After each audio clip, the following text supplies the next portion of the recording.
Welcome to Sunset News on Thursday, the 14th of December. As always, we bring you news, community stories, economics, the weather, as well as the sport. I am Ashwin Berry. And I'm Esther Kamati. Good to have you here, Esther. Let's get straight into our top stories. This is what you can expect from Sunset News. As the holiday season fast approaches, the Roads Authority aims to facilitate increased accessibility to its services.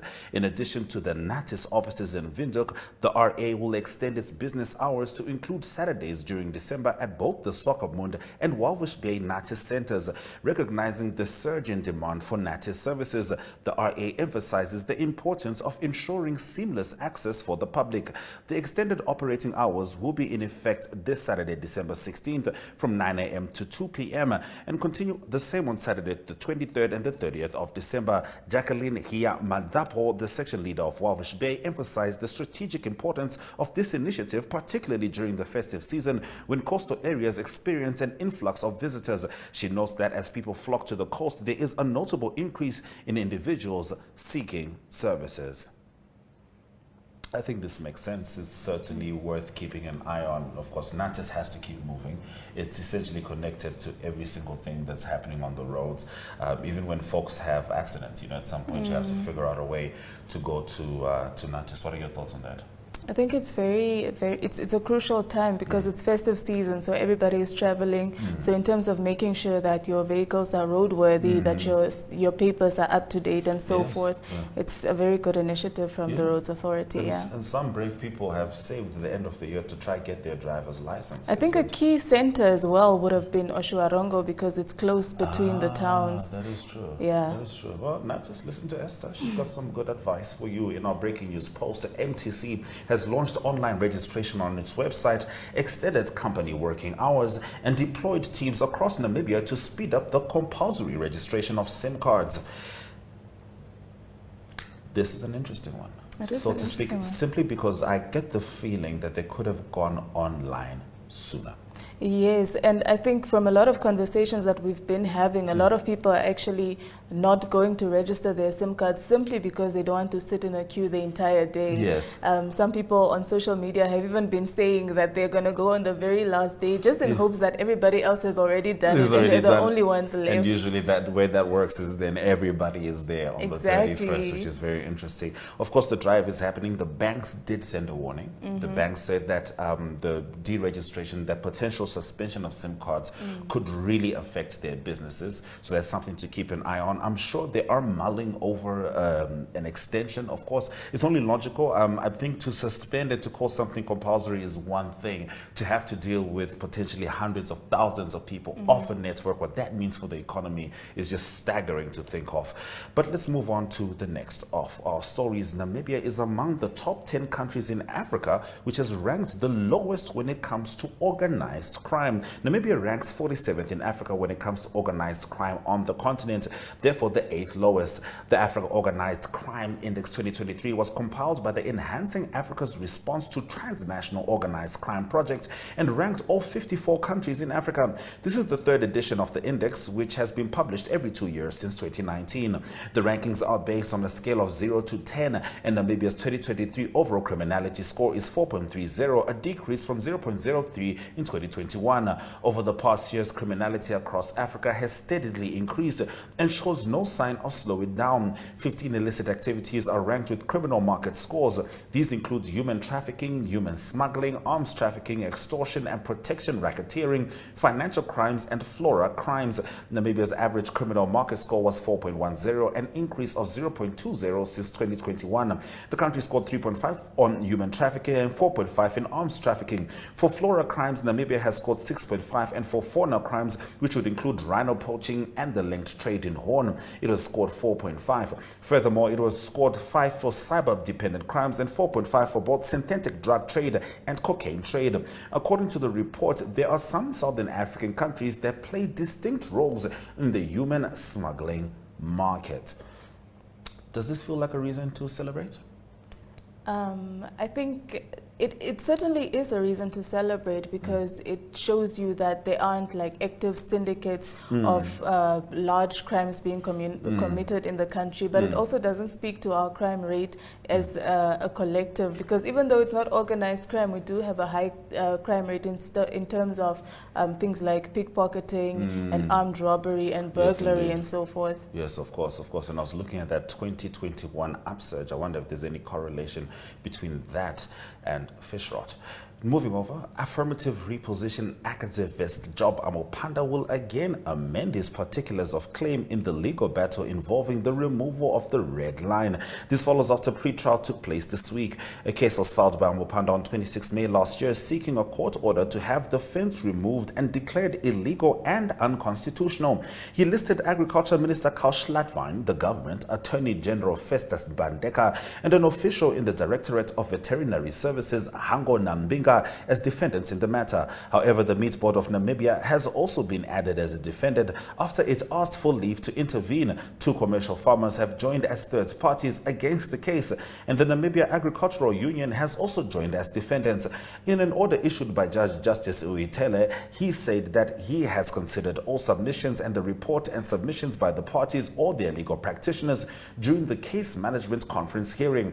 Amopanda was ordered to file his notice of intentions to amend his particulars of claim by no later than 12 January 2024. Defendants must then indicate their intention to oppose the intended amendment by no later than 29 January. It was further ordered that Amopanda must pay all the defendants' wasted costs for 12 December. Amopanda is in court for several things right now. In the last week, he was in court for the Maureen Hinder defamation case, where he's been sued for $1 million.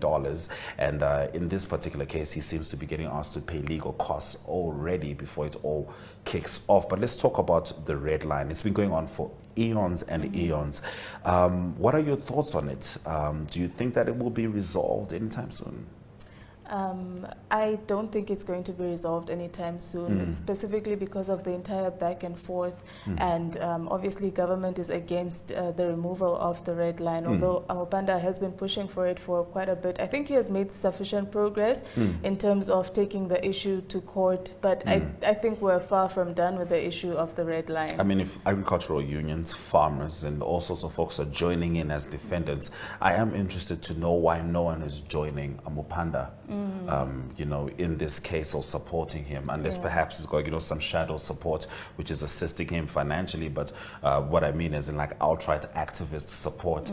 Is he the only one who cares about the red line? If not, why is no one else talking about it? We'll find out at some point. Elections are next year after all, and Amopanda is running for president, so that might be one of his flagship issues. Now, Mines Minister Tom Alwendo says government continues to grapple with the export of critical raw materials. Stay with Sunset News for the full story after the break.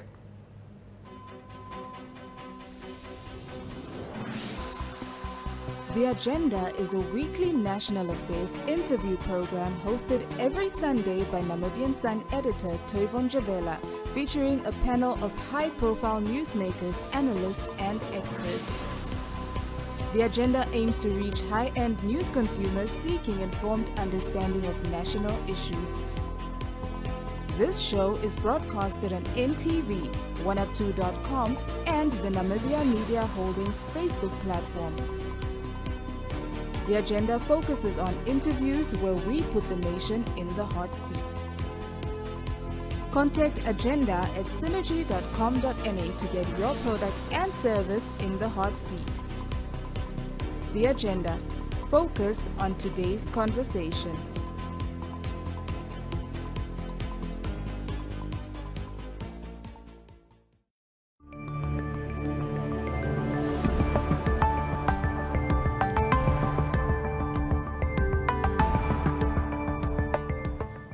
All right, now that forward sale, as we spoke about raw materials, is actually fully covered in today's Namibian Sun. So do grab yourself an issue. I'm sure you still can, even if it's Friday morning rather. There's some papers going around. But let's get into today's economic news story. Namibia's economy recorded its best third quarter since at least 2014, growing by 7.2% in real terms. Data released by Namibia Statistics Agency yesterday showed the past quarter was also the 5th best quarter overall since 2014. The past quarter's growth was was only surpassed by the last quarter of 2014, 10.6%, the first quarter of 2015, the first quarter of 2022, and the first quarter of this year. Only 4 sectors contracted in the past quarter: manufacturing, construction, public administration, and health. In nominal terms, nearly 59.75 billion Namibian dollars flowed through the economy in the past quarter, about 3.8 billion more than the previous quarter and 6.8 billion more than the third quarter of 2022. Very interesting. There seems to be quite the uptick in economic activity in Namibia, and it's obviously reflective in the economy itself. What do you think we owe to this? Is it perhaps green hydrogen? There's a lot of investments coming in. There are a lot of investments, but I don't think we can quite attribute it to green hydrogen yet. But I mean, at least with regards to the performance of stock market, whenever there's potential business, that's something that does influence investors. But if we are to credit right now, perhaps tourism industry, they're saying 98% influx since the COVID-19. So I think that is certainly a big boost. I'm not sure how the diamonds are doing.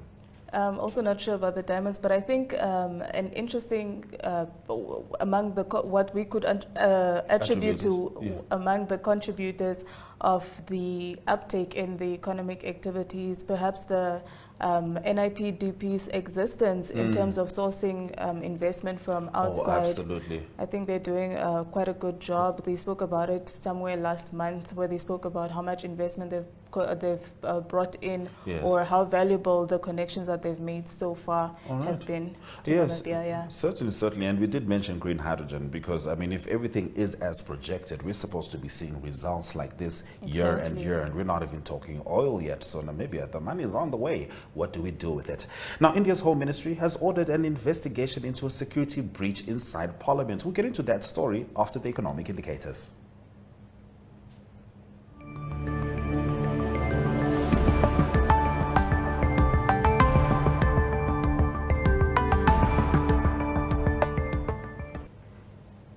The Namibian dollar trades at 18.64 next to the US dollar, 2.61 getting you 1 Chinese yuan, and 23.46 Namibian dollars gets you a British pound. All commodities are in the green, the largest uptick coming from copper plus 1.36%, followed by Brent crude oil, platinum and gold on 0.06%. As I highlighted in international news, we zone in on India. Connection. It's in the human touch, the feeling of belonging. It inspires us and empowers us, creates clarity from complexity.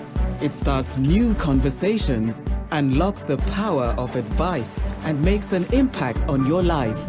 At Alex Forbes, we pioneer insight to provide you with advice that connects your decisions of today to your impact tomorrow.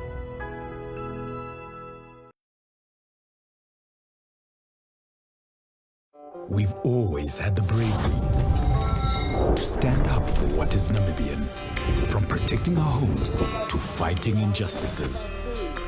We still celebrate what it means to us and raise a glass to those who show their bravery. No matter how they take on the world, with all this potential in the land of the brave, what will you do to make this Namibia your Namibia?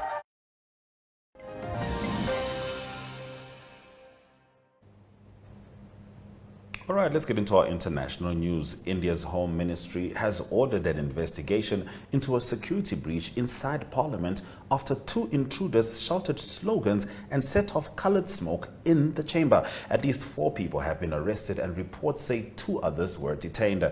Their motive is still unclear. Opposition leaders have criticized the security lapse, which occurred on the 22nd anniversary of a deadly attack on the Parliament. They have also demanded action against Pratap Sima, an MP from the governing Bharatiya Janata Party, who allegedly signed the passes used by the intruders to enter the public gallery in Parliament.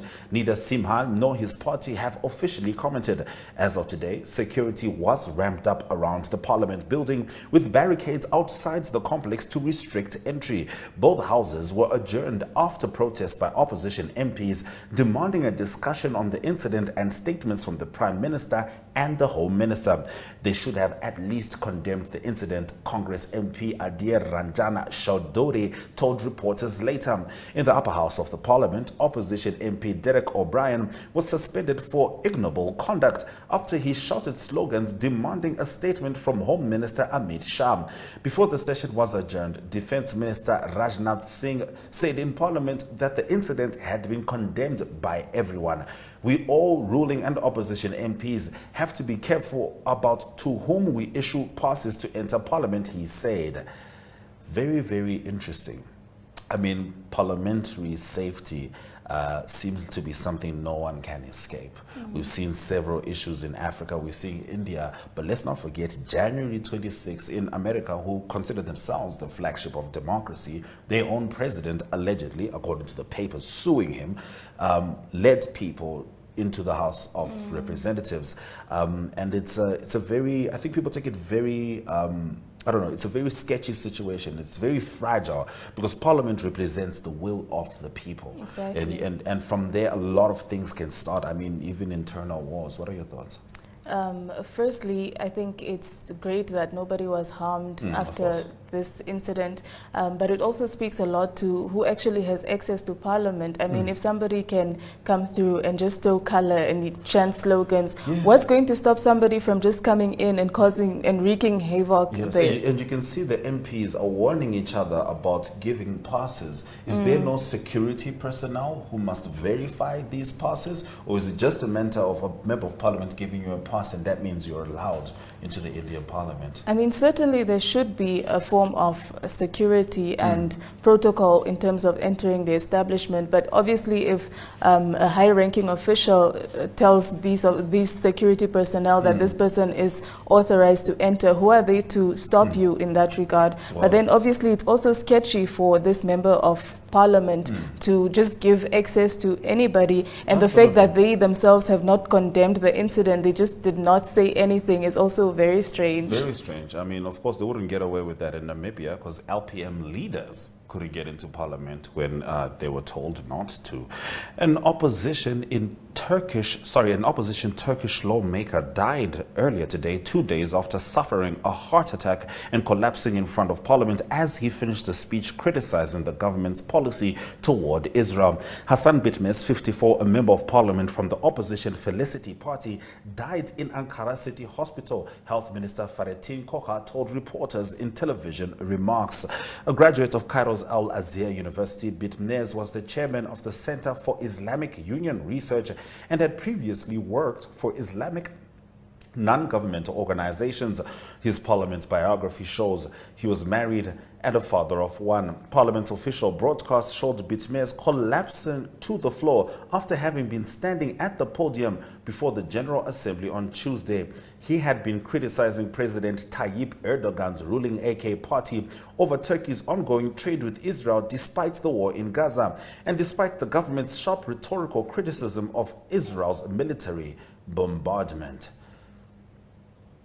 Certainly sad, without a doubt. You know, a lot of people, obviously, heart attacks are attributed to very stressful situations. And if this is a man who was studying Islamic studies, the Israel-Palestinian conflict seems to be something that's very close to his heart and perhaps too close in this matter. And I think it's also significant seeing that I think among the last things or the last discussions that he was involved in, he was condemning the way that the government has actually gone about the Palestine-Israel conflict. Yes, yes. So I think that's... Yeah. It is interesting to see, you know, different countries still trading with Israel. Malawi sent youth workers to work on Israeli farms right now. I think Kenya's actually doing the same thing. And subsequently, I noticed Malawi changed its vote with regards to the ceasefire at the United Nations as well. So it is interesting to see where the world is sitting with regards to Israel. And it's something we noticed with Russia and Ukraine, where a lot of countries don't agree fundamentally when it comes to politics. But when it comes to the money, everybody gets along. The weather is after the break.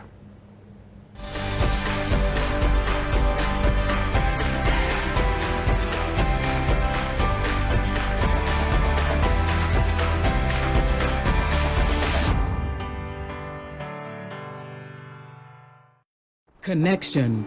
It's in the human touch, the feeling of belonging. It inspires us and empowers us, creates clarity from complexity. It starts new conversations, unlocks the power of advice, and makes an impact on your life. At Alex Forbes, we pioneer insight to provide you with advice that connects your decisions of today to your impact tomorrow.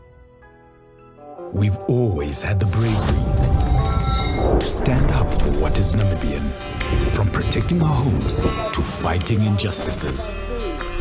We still celebrate what it means to us and raise a glass to those who show their bravery.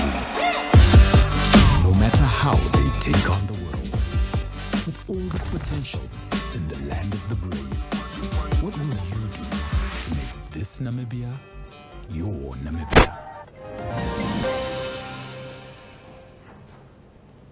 All right, you're still with Sunset News. Let's head straight into the weather predictions. Ariamsfley is partly cloudy along with Aramos, Keetmanshoef and most of the left side. But let's first talk about the capital city. Windhoek, 19 degrees Celsius. Minimum is expected. Katima Mulilo and Rundu are lucky to have some rains expected over there. It's partly cloudy in Oshwarongo or Maruru. Now swinging back to the coast, it is partly cloudy, as is generally the nature over there. Oranjemund, 13 degrees Celsius and sunny conditions. In Lüderitz, it is windy, but a little warm, 29 degrees Celsius maximum expected. Those have been our weather predictions. Stay with Sunset News because after the break, it's time for your sport.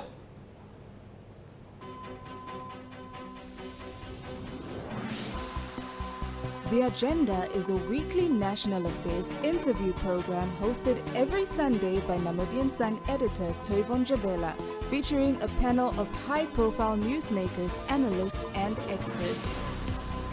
The Agenda aims to reach high-end news consumers seeking informed understanding of national issues. This show is broadcasted on NTV, 1up2.com, and the Namibia Media Holdings Facebook platform. The Agenda focuses on interviews where we put the nation in the hot seat. Contact Agenda at synergy.com.na to get your product and service in the hot seat. The Agenda, focused on today's conversation.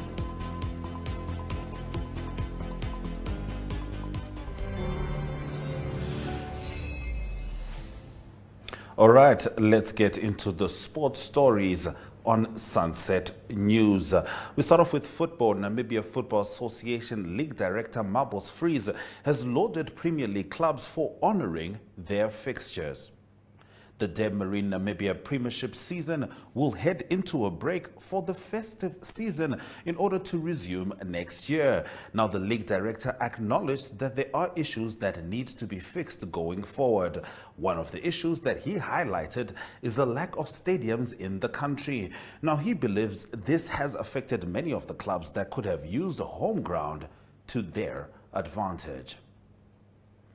African Connection boxing promoter and founder Emmanuel Ims Moses has his sights set on producing more champions in the coming year.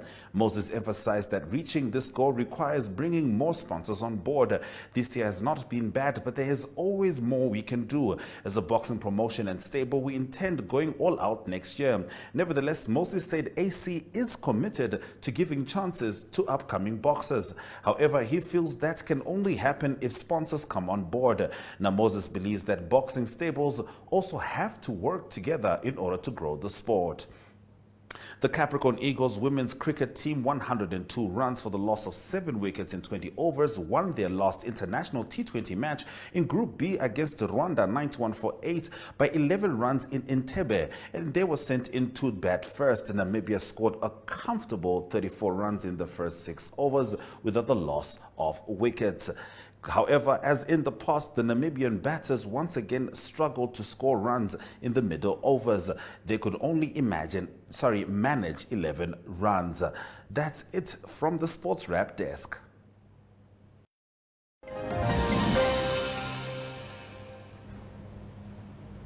All right, that has been our broadcast on Sunset News with Esther Kamati and Ashwin Mberi. There's still more news to come to you tomorrow evening as well as Sunday, so don't miss the show. And as usual, you shouldn't be ending your day without us.